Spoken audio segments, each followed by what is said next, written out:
Hello नमस्कार सगळ्यांना। ही बघा आज बनवली आहे कोबीची भाजी आणि त्याचबरोबर आहे थोडीशी शेंगदाण्याची चटणी आणि चपाती। तेव्हा आपण बघू शकता की आजचा हे मेनू तुम्हाला कसा वाटला आणि कसा नाही। तेव्हा लाईक करा, शेअर करा, सबस्क्राईब करा आणि सांगा कसं वाटलं ते।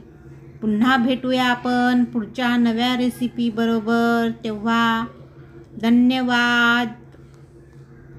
नक्की सांगा हा कसं वाटलं कसं नाही, कमेंट करा, लाईक सबस्क्राईब करा। बघा अजून एक मी बघू शकता